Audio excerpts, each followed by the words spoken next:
Nagui chi è? Nagui chi è?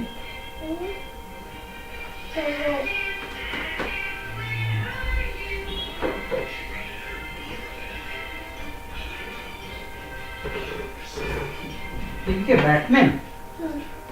Batman. Wonder Woman, where?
I'm Brad Callen, and in this video, I'm going to show you how anyone can quickly and easily create doodle videos, just like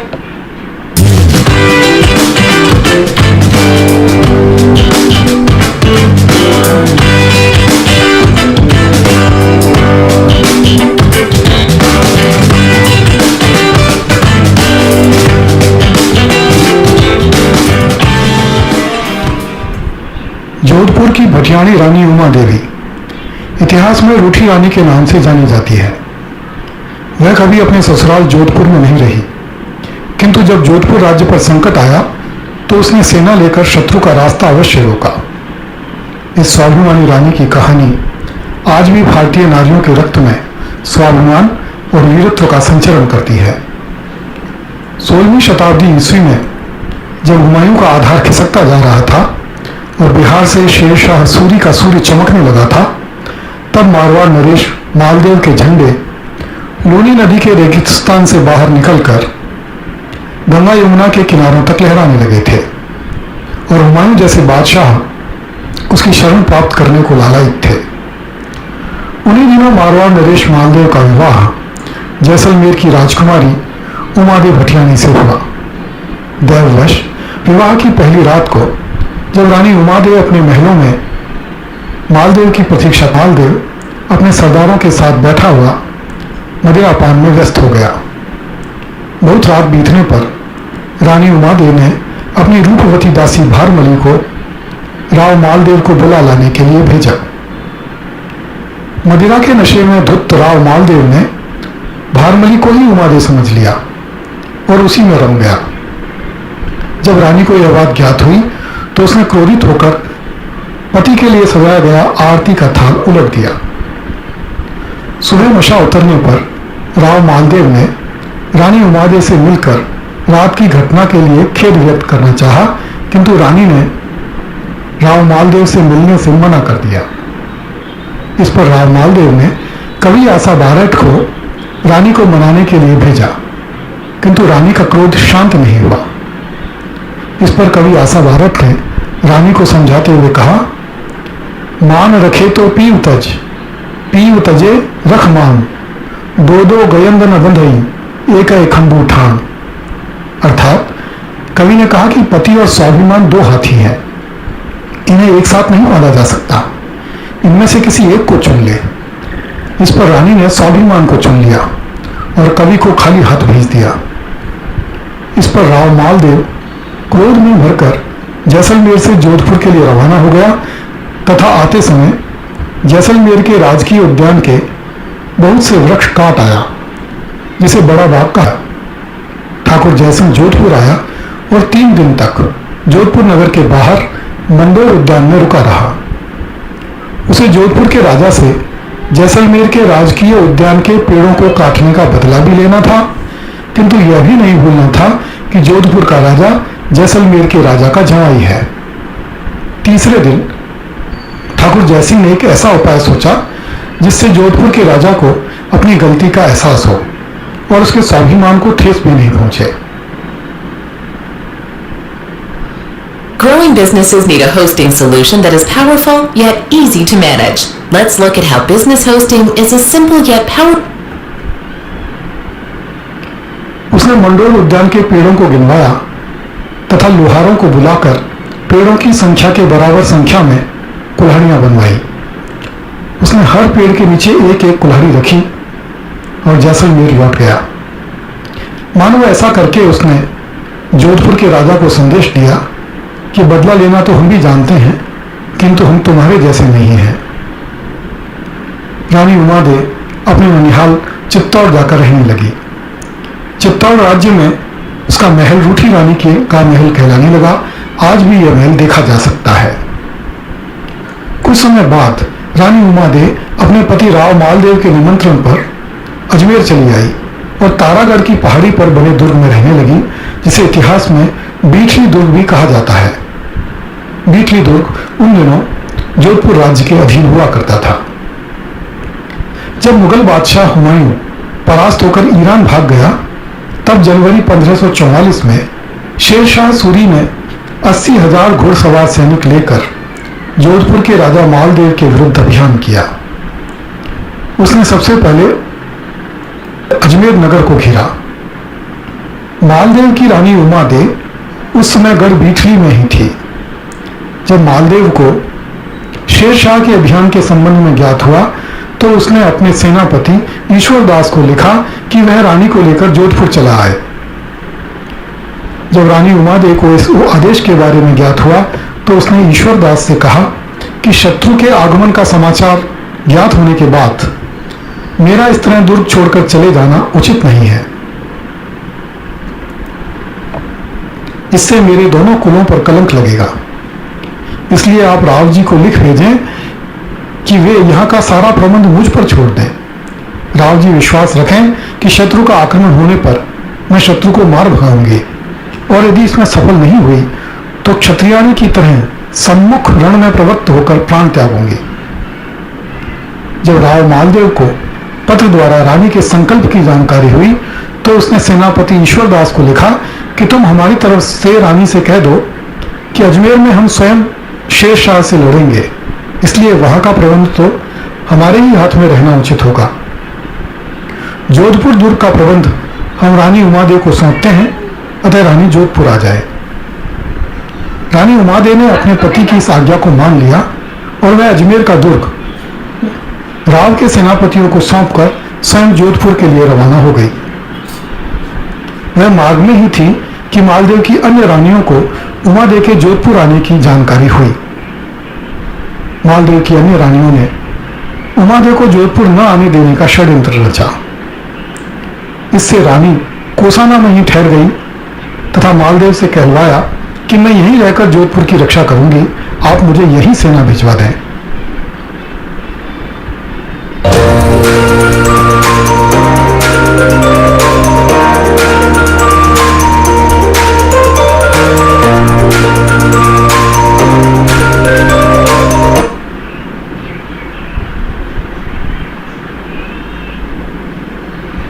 गली हो या stadium, cricket खेलने का हक सबका है। इसी तरह बिजनेस ऑनलाइन ले जाने का हक भी सबका होना चाहिए। GoDaddy का ऑनलाइन स्टार्टअप बंडल एकदम बजट में है बॉस।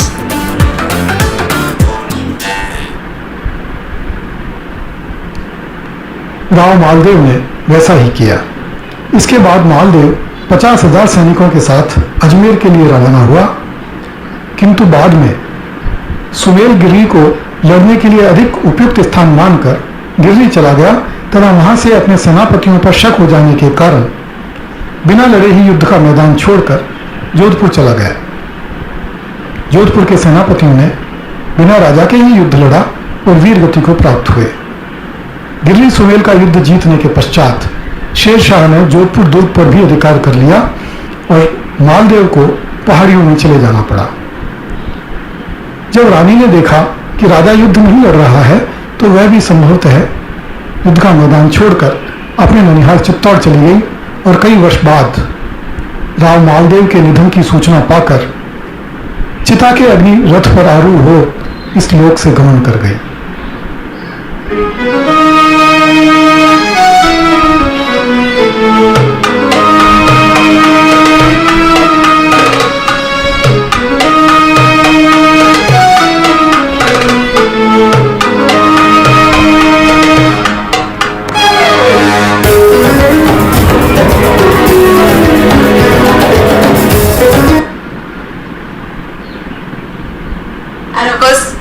संजय सर,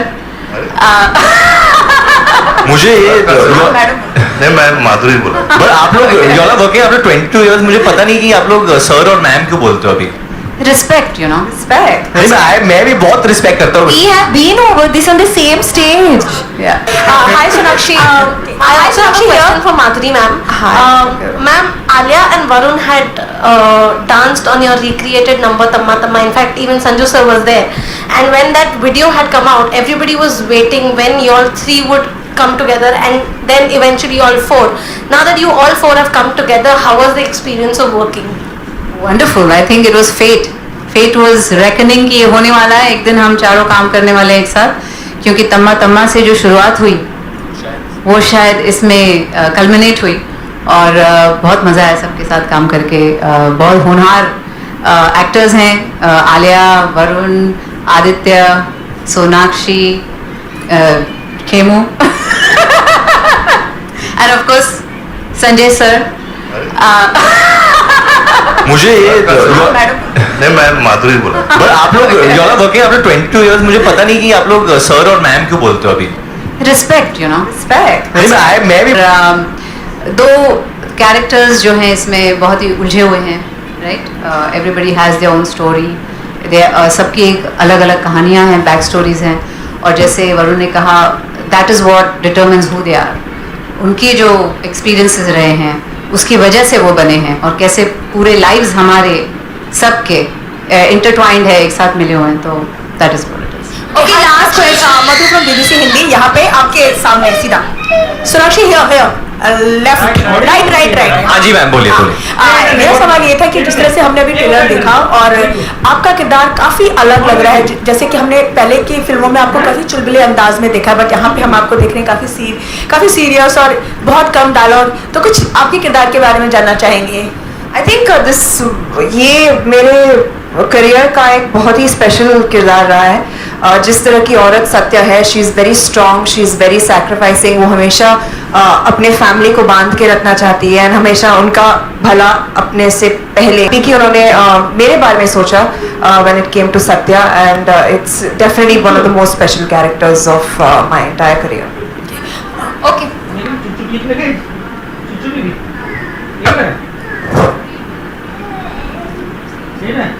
नहीं बिल्कुल नहीं बिल्कुल नहीं, वो बिल्कुल उससे इंस्पायर्ड नहीं है और कुछ ताल्लुकात नहीं है। इनफैक्ट वो one of the most difficult scenes है फिल्म में। शूट करते वक्त आदित्य, मैं और आलिया बहुत वक्त बिताया हम लोग ने उस सीन को शूट करते वक्त। आलिया नहीं चाहती कि मैं कुछ ज्यादा बोलूँ ना। नहीं हम बोलेंगे, पर अभी हाँ थोड़ा बोलेंगे थोड़ा नहीं बोलेंगे, और ये बोल दिया कि वो बहुत वेरी सिग्निफिकेंट, बहुत ही डिफिकल्ट था, और no recreation nothing. Basically stories में बहुत ज्यादा ट्विस्ट और टर्न्स है, which we want you all to enjoy. अगर आपको अभी से पता चल जाएगा ऑब्वियसली बहुत ज्यादा खोल दिया है स्टोरीज में, बट बहुत सारी चीजें जिसके बारे में अभी भी आपको नहीं पता है। The relationships, why do things take place, and it's based during a very interesting period. So I think you all will hopefully enjoy it.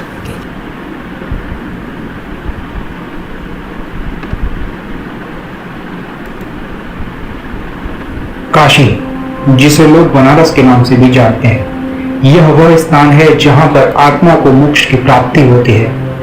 ऐसा कहा जाता है कि जो व्यक्ति काशी में आकर अपने प्राण त्यागता है, वह व्यक्ति जीवन मरण के चक्कर। काशी उन जगहों में से एक है जिसकी स्वयं महादेव रक्षा करते हैं। लेकिन क्या आप जानते हैं कि एक बार स्वयं भगवान श्री कृष्ण ने शिव जी की इस नगरी पर सुदर्शन चक्र चलाकर इसे खंड खंड कर दिया था। नमस्कार, मैं हूं आपका दोस्त मृदुल, और आज के इस एपिसोड में जानेंगे कि आखिर क्यों भगवान श्री कृष्ण ने महादेव की इस नगरी पर सुदर्शन चक्र चलाकर इसे भस्म किया था, और कैसे मिला काशी जैसा एक नया नाम। तो चलिए शुरू करते हैं। यह कथा सीधे द्वापर युग से जुड़ी है, जब मगध नामक राम मित्रता बनाए रखते थे। राजा जरासंध को 2 पुत्रियां प्राप्त थीं। पहली पुत्री का नाम अस्ति और दूसरी पुत्री का नाम प्रस्ति था। अत्याचारी जरासंध ने अपनी दोनों पुत्रियों का विवाह कंस से करा दिया था। कंस, जो कि मथुरा नगरी का एक राजा था, उसके दुष्ट कर्मों की वजह से एक आकाशवाणी हुई कि उसकी बहन देवकी के 8वें संतान के द्वारा उसकी मृत्यु होगी। राजा कंस ने अपनी मृत्यु के भय से अपनी बहन और उसके पति वासुदेव को बंदी बनाकर जेल में डलवा दिया था। लेकिन हजारों कोशिशों के बाद भी कंस अपनी मृत्यु को टाल नहीं, जैसे तैसे अपनी जान बचाकर वहां से भागा। काशी के महाराज के वध के बाद उनके पुत्र काशीराज ने जरासंध ने कलिंगराज और काशीराज के साथ मिलकर श्री कृष्ण से प्रतिशोध लेने की ठान ली। लेकिन भगवान श्री कृष्ण ने उन्हें भी मृत्यु के घाट उतार दिया। जरासंध जैसे तैसे अपनी जान बचाकर वहां से भागा।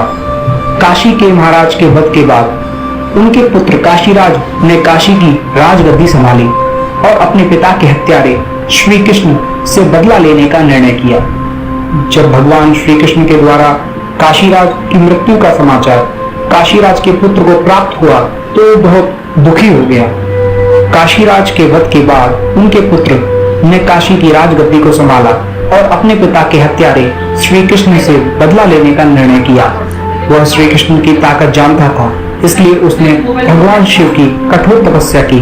भगवान शंकर काशीराज की तपस्या से बेहद प्रसन्न हुए और काशीराज से कोई भी वरदान मांगने को कहा। काशीराज ने भगवान शंकर से श्री कृष्ण को समाप्त करने का वरदान मांगा। अब भगवान शंकर काशीराज की यह बात सुनकर बहुत चकित हो गए। उन्होंने काशीराज को बहुत समझाया, लेकिन वह अपनी मांग पर अटल रहा।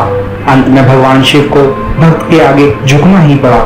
महादेव ने मंत्रों की सहायता से एक ऐसे भयंकर शस्त्र का निर्माण किया और उसे काशीराज को सौंप दिया और कहा कि इसे जिस भी दिशा में भेजोगे यह उस स्थान का विनाश कर देगी।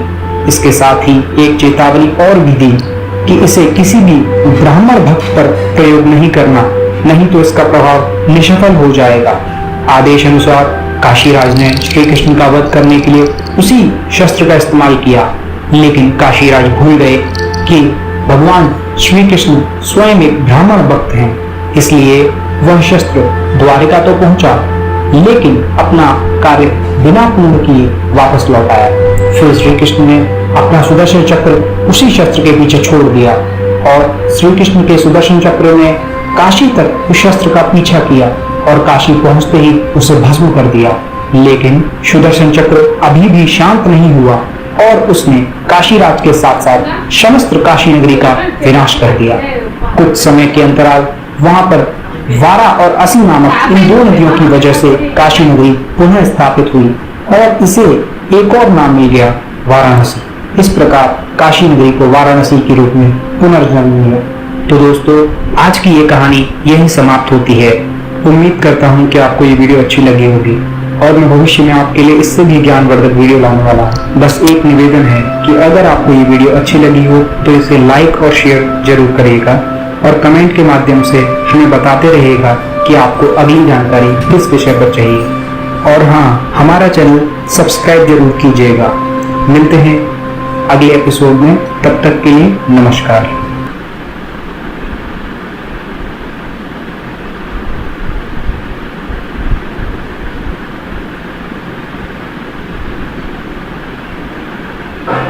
दोस्तों, रहस्यमयी ज्ञान चैनल में आपका स्वागत है। श्री काशी विश्वनाथ ज्योतिर्लिंग की कथा मैं आपको सुनाने जा रहा हूँ। दोस्तों, देवों की नगरी काशी, मोक्ष की नगरी काशी, स्वयं भगवान शिव की नगरी काशी, उत्तर प्रदेश के वाराणसी नगर के मध्य तीन प्रमुख नदियों गंगा, वरुणा एवं असी के घाट पर स्थित है। यहीं पर भगवान भोलेनाथ का सप्तवा दिव्य ज्योतिर्लिंग विराजमान है। इस शहर को पूर्व में काशीपुरी भी कहते हैं। स्कंद पुराण में इस शहर वाराणसी को काशी, वाराणसी, अवेलुल, आनंद, कानन, महाशमशान, रुद्रवास, काशिका, तपस्थली, मूल भूमि तथा शिवपुरी नाम से दर्शाया गया है। यह नगरी भोलेनाथ की प्रिय नगरी है।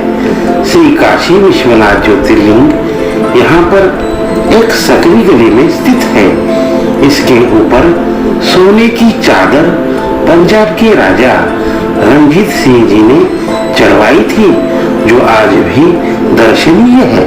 कहा जाता है कि विवाह के बाद माता पार्वती ने शिव से आराधना की, प्रभु हर युवती शादी पश्चात अपने घर चली जाती है और हम अभी तक मेरे मायके में ही वास कर रहे हैं।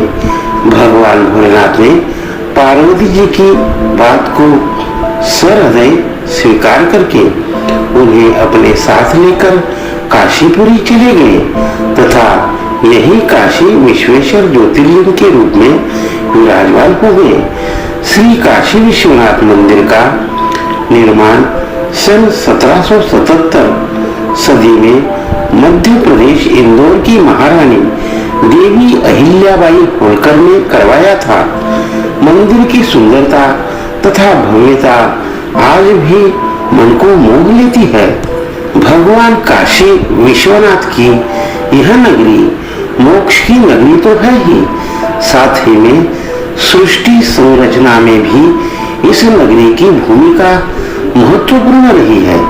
निर्विकार चैतन्य एवं सनातन ब्रह्म ने प्रथम निर्गुण से सगुण शिवरूप धारण किया तथा शिव शक्ति रूप में पुरुष तथा स्त्री भेद के दो रूप धारण किए। भगवान शिव ने आकाशवाणी द्वारा इस प्रकृति पुरुष शिव शक्ति को तप करने का आदेश प्रदान किया और इसके लिए स्वयं भगवान शिव ने अत्यंत शोभायमान पंचकोशी नगरी काशी का निर्माण किया। वहां पहुंचकर विष्णु जी ने वर्षों तक शिव जी का ध्यान करते हुए तप किया। उनके परिश्रम से अनेक शिलाखंडों से सरिताएं व जलधाराएं निकली। इस अद्भुत दृश्य को देखकर विष्णु जी ने अपना मस्तक हिलाया, जो ही उनके नाम मणिकर्णिका तीर्थ पड़ गया। मणिकर्णिका के उस 5 कोस विस्तार वाले जल को शिव जी ने अपने त्रिशूल पर धारण किया, जिसमें विष्णु जी सपत्नी विश्राम करने लगे।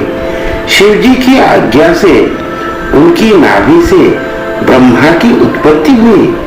ब्रह्मा जी ने शिव जी की आज्ञा से सृष्टि की रचना की। शिव जी ने पुनः उसी काशी को अपने त्रिशूल से उतारकर मृत्युलोक में स्थापित किया। प्रलय आने पर शिव जी पुनः इसे अपने त्रिशूल पर धारण कर लेते हैं। भगवान शिव एवं पार्वती ने इस नगरी को अपना स्थायी निवास बनाया है। महापुण्यदायक काशी नगरी उत्तम मुक्ति की दायिका है।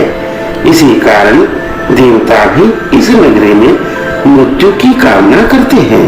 यहाँ निवास करने वाले प्राणी तीर्थ यात्रा किए बिना ही मुक्ति के भागी होते हैं।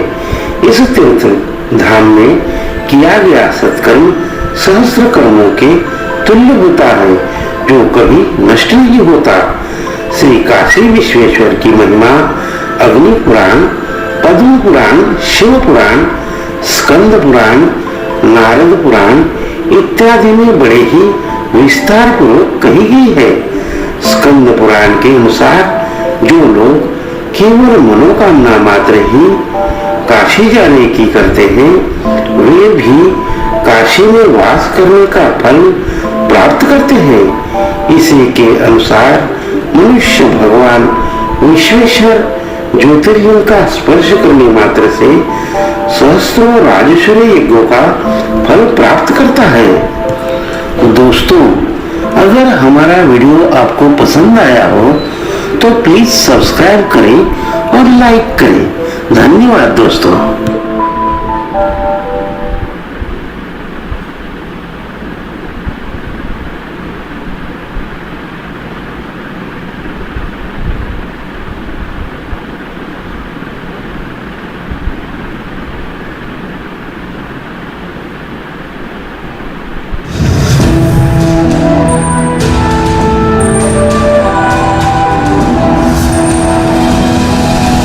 Sonotech cassettes.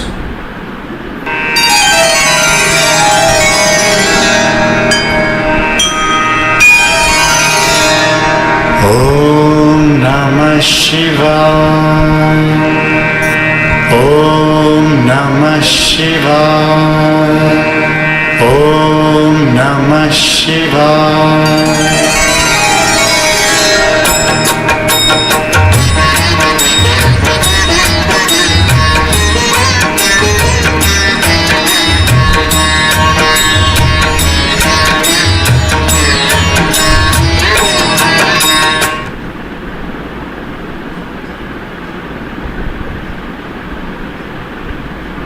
काशी के प्रकाश से इति काशी, अर्थात जो स्वयं में ही ज्ञान तत्व और अंतःकरण की चेतना से प्रकाशित है, वही काशी है।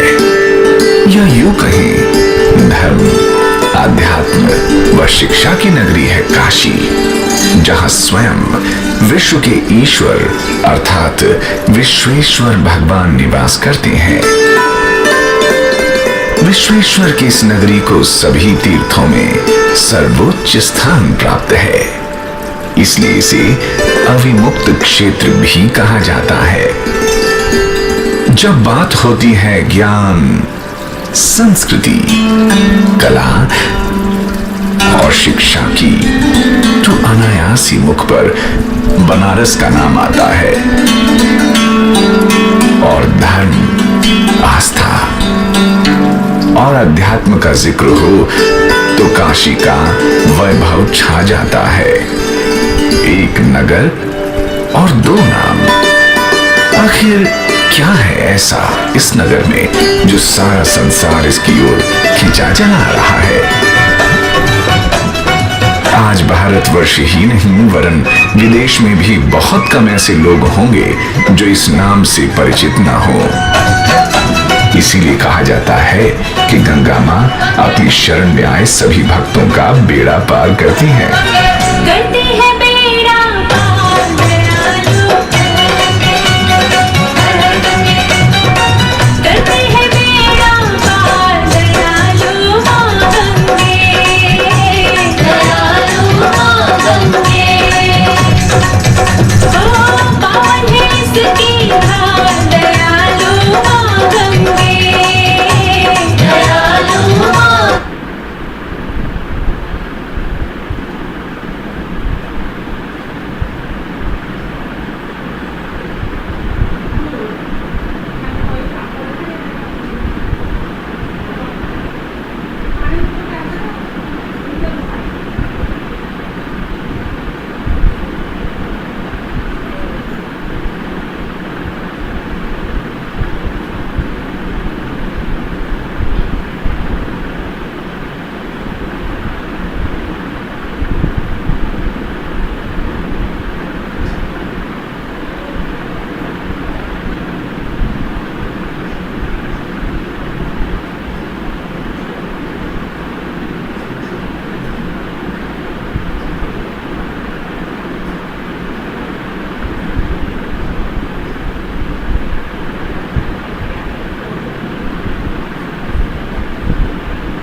ए मो टूलटा किनला मो सिंहासन के नेछि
Hey guys, Kang here. Now I just want to make a quick video because a lot of you guys have been asking, how do I live stream? What do I use to live stream? So this video should answer all your questions. So make sure you watch until the end because I'm going to try to give you guys as many tips as possible so that your live streams can be great.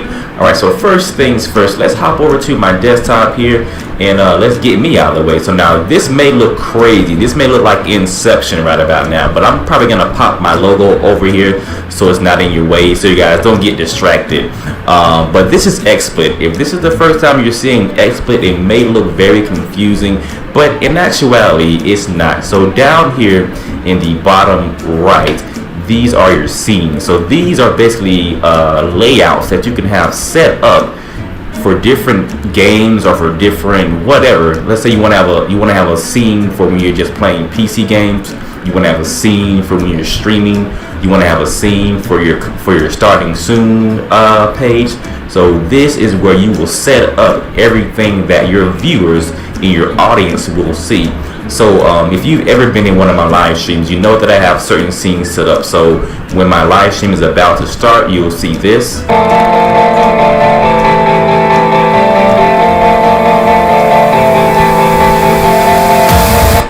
Alright, and when my live stream is over, you'll see this.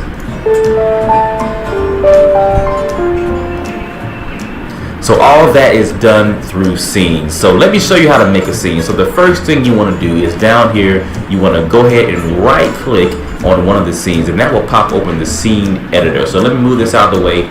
So now you have your scene editor. This is where you will be doing all the scenes and adding in all the content that you want. So right now it's blank, there's nothing in here. The first thing you'll want to do is go down here to add.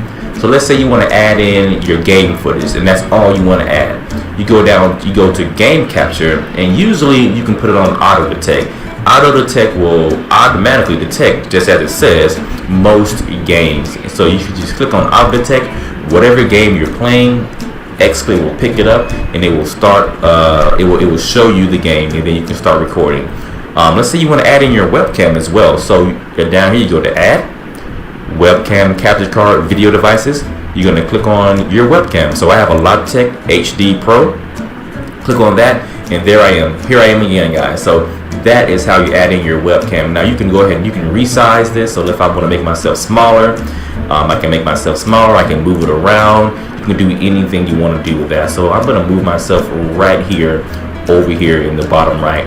So let's say you have someone made you an overlay. Someone made you a nice graphic that you can put on your live stream and you want to add that as well. So go down here to add again, add media file. So this is where you can add in all kind of media files. Sorry about the beat.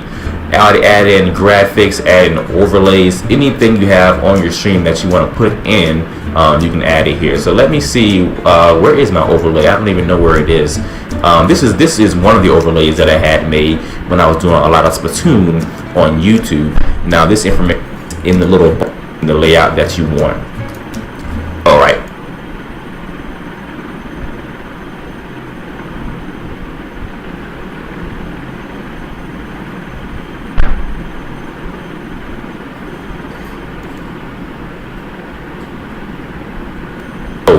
Here's a rule of thumb. Here's what I recommend. If you're going to be doing live streaming, I recommend you stream at 720p, 60 frames per second. You may be asking why. Because, okay, so first of all, streaming at 720p, 60 frames per second, that looks great. And that will also allow a majority of people watching your stream to actually be able to watch it without Getting your business online with Online Starter Bundle from GoDaddy is quick and easy.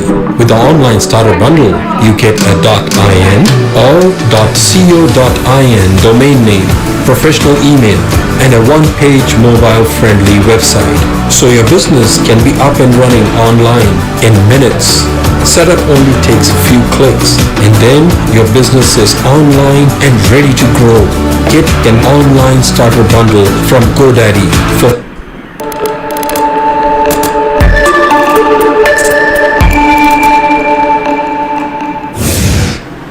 Hey guys, what's up? This is Mystical with thecupofdeath.com, bringing you guys a tutorial on how to live stream using XSplit onto YouTube.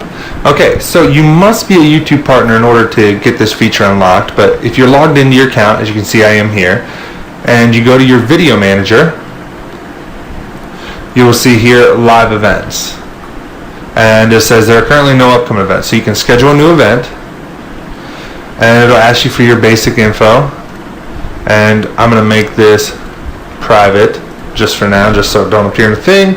And we can title it Live Streaming with Me. Okay, description, blah blah blah, tags, sup, and start. You can put the start time, your end time, how long it's going to be, etc., etc., the county and the time zone, or the country and the time zone that you're going to set it as, and all that stuff. And you have your advanced settings, which you can change. None of this really matters for the live stream. And whether you want to monetize this or not with ads, you can check that. And then you will go to create event. Once you do it, it'll give you your settings that you want to use. You can have your main camera. You can upload a large image as possible. So there's the 1280 by 720. This will be the preview image when your event is embedded on other sites. So you can select that. And you can select basic. Okay, so you're going to click on basic, ingestion, 720p. You can do 1080p if you'd like, 480p, whatever you'd like to do it as.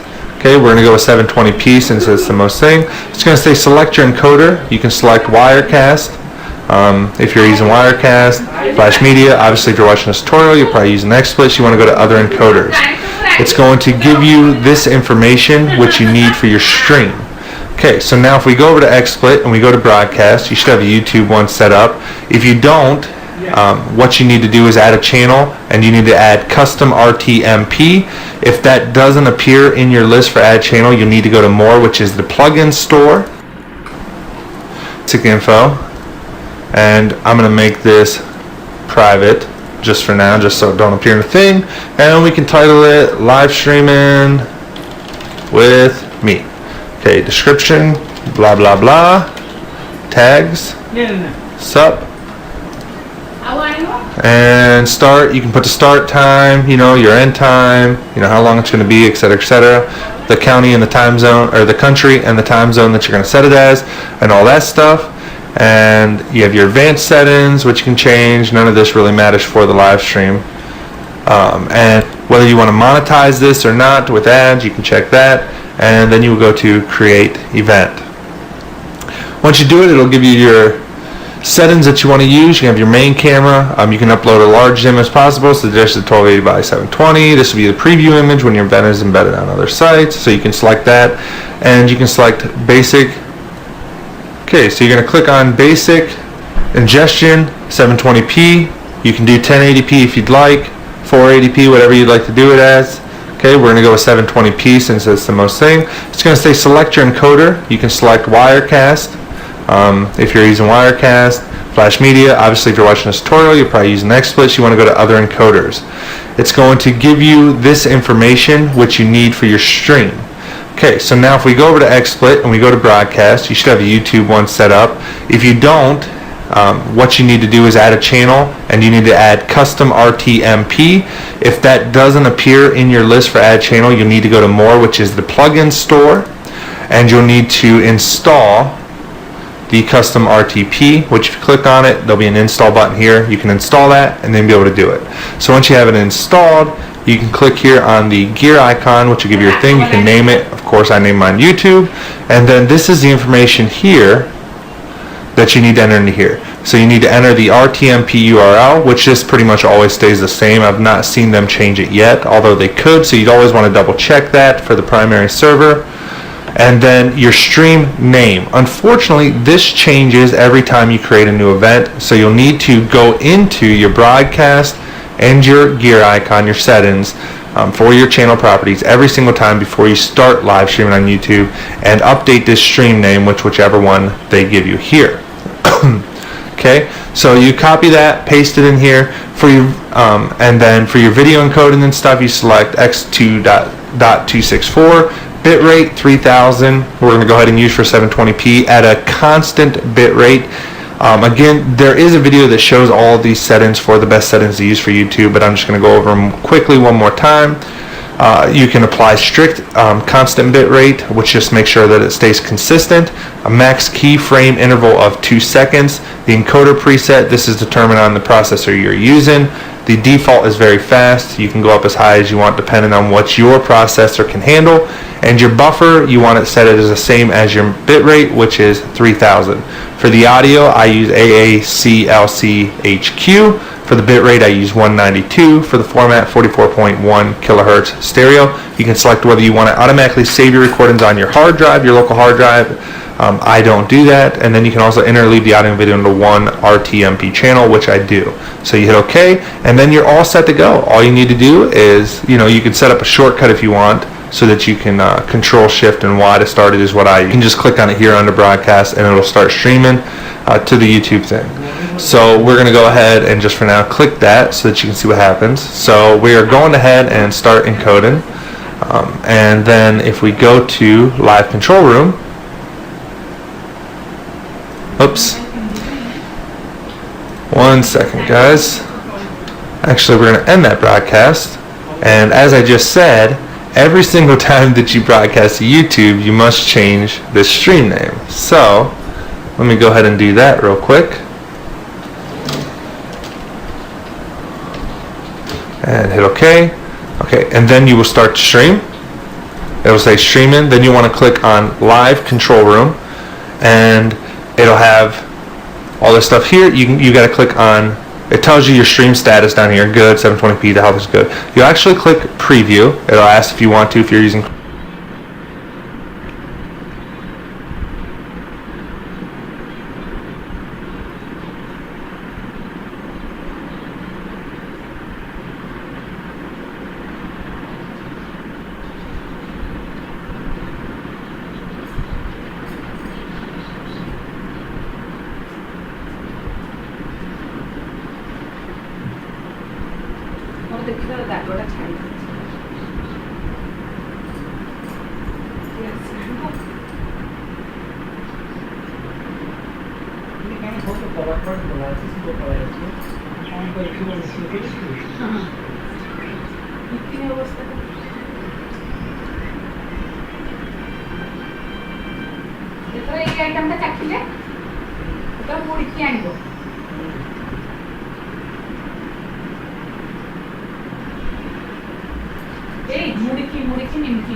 ନୂଆ system ହେଇଗଲାଣି ସେଟା ତ ବର୍ଷେ କରିବାକୁ ପଡିବ।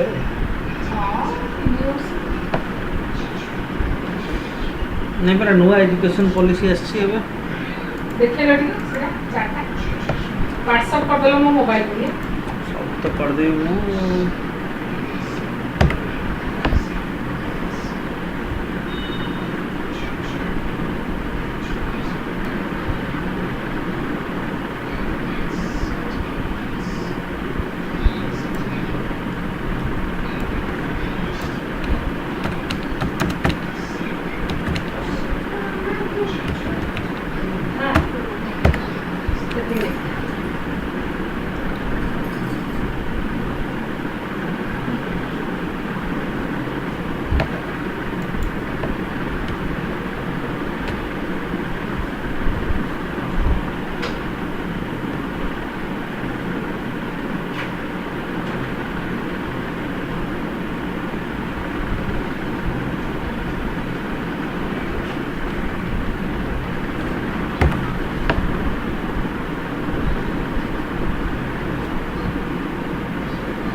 Code खोला है तो ऑन हो जाए उनको कंसंट्रेशन का आड़े ना कोड आड़े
ನಮಸ್ಕಾರ ತಮ್ಮೆಲ್ಲರಿಗೂ ಗಣಪತಿ ಹಬ್ಬದ ಹಾರ್ದಿಕ ಶುಭಾಶಯಗಳು.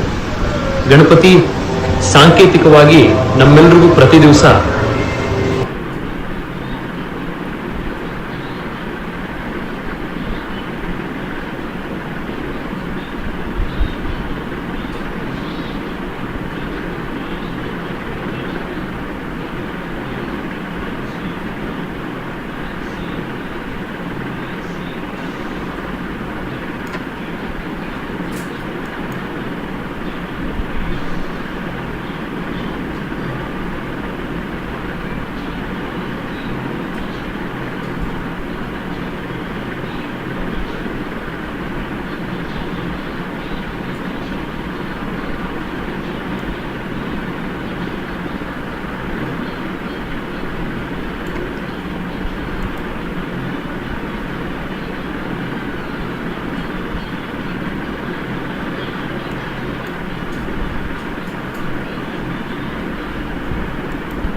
मला तू काय बोलतो तू मला बोल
Specifics.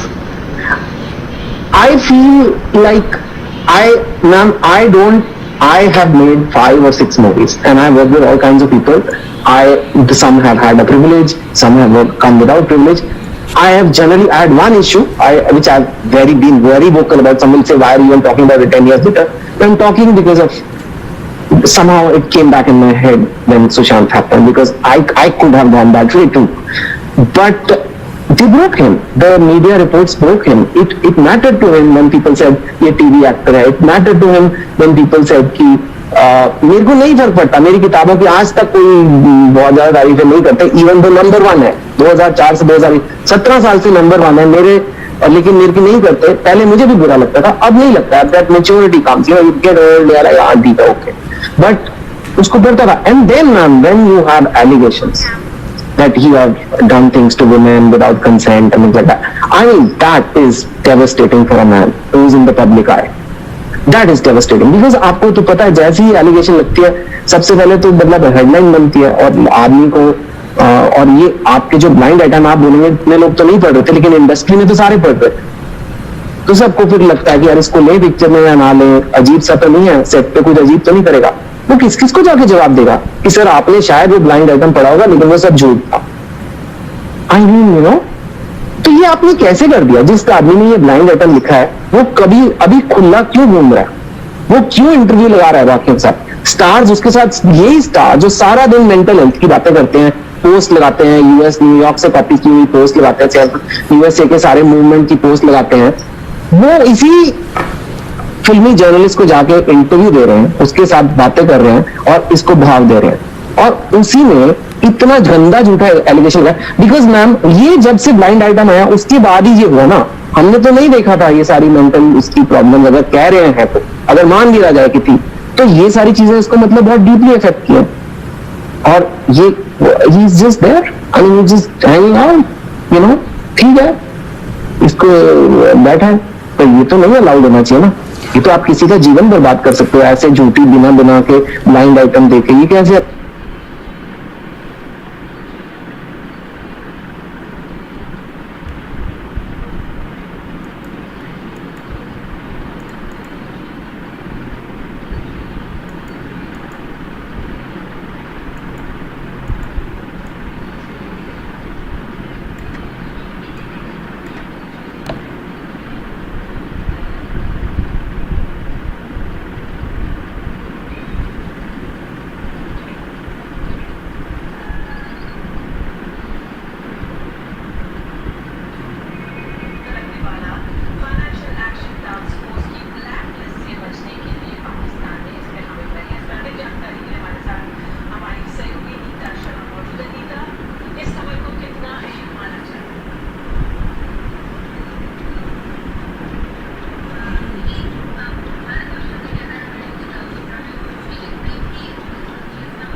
ମାମାର ଗୋଟେ କ'ଣ ମୋରାଲ ସାଇନ୍ସ ଅଛି ନା ପଢ଼ିଲ ହୋମ୍ ସାଇନ୍ସ ପଢ଼ିଲ ପଲିଟିକାଲ ସାଇନ୍ସ ପଢ଼ିଲ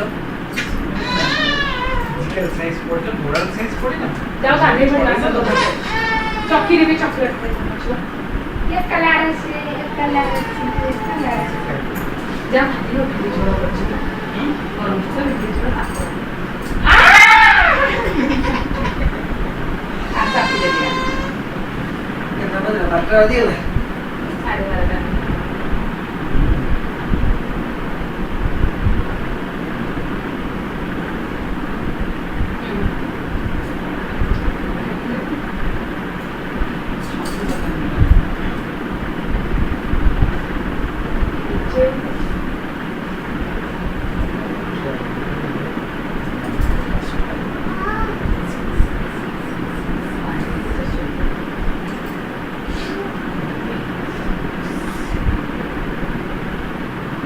जैसे कि जो करती है अच्छा मार्केट में मुझे खाई दो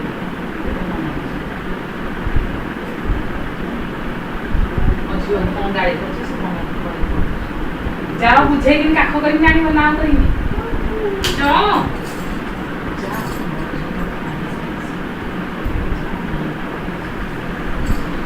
यही मंदो करता आरे पे रोग बाहर सब के लोग करके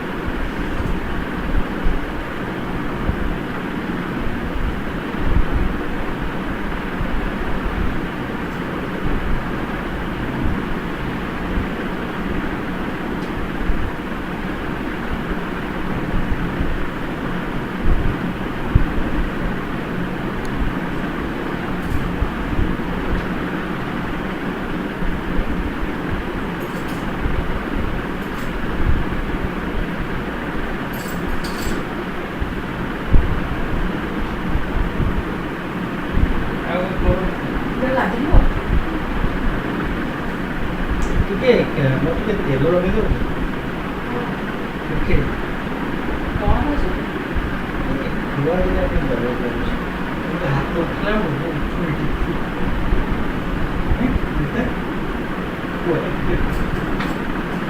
କିଏ ଚିମୁଟି ଦେଉଛ କିଏ କିଏ ମୁଁ ବାରମ୍ବାର ମନା କରିଦେବି ମୁଁ ଘଷିଦେବି ଦାଣ୍ଡିଟାକୁ ଚିମୁଟି ଚିମୁଟି ମା ପାଖକୁ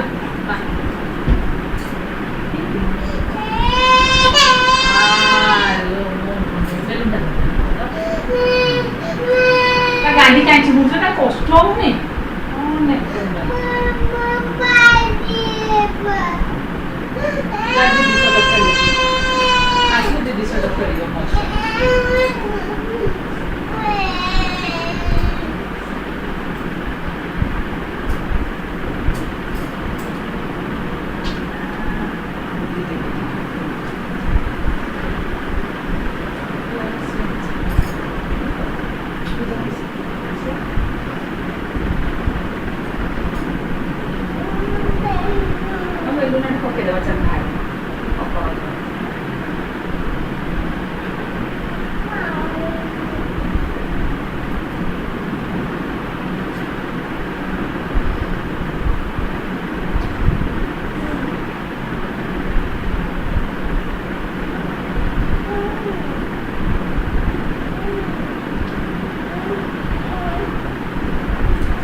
बेबी को नहीं आसे सिखाना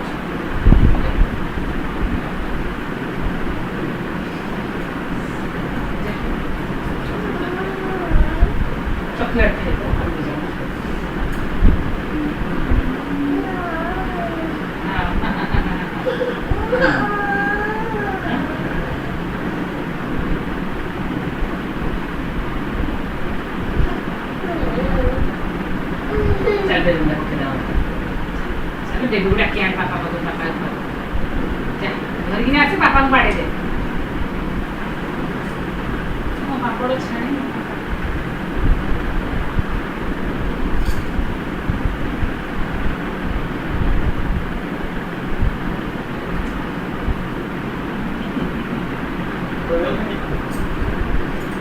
बेबी को डाकिए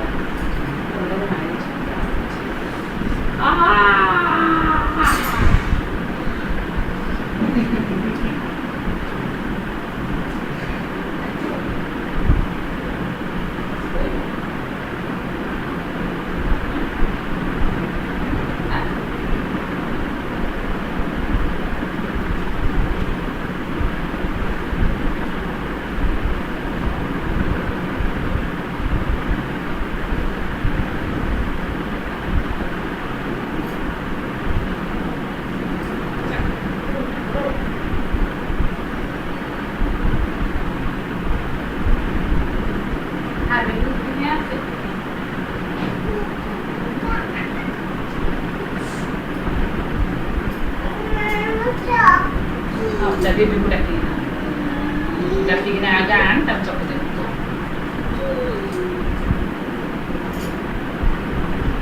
Ibu udah gimana? Kau nggak tahu? Hah? Ayo, asal.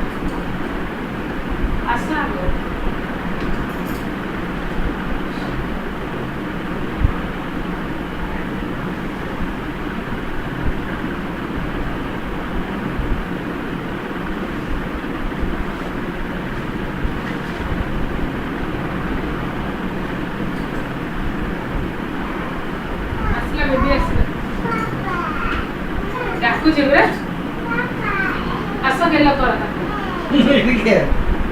गेलो तरी जीवाने तो सपोर्ट केलं तर मुंडा गुटकुने लेके साडी ते जण माडा खावतो पॉलिश काढ छुट्टी फुटी पाडी पावडर काढा ठीक आहे असं कॉम्प्लिमेंट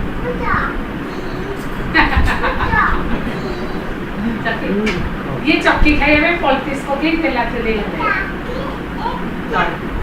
पापा बड़ा की बड़ी खना के बिकवाजी पापा मार पापा पापा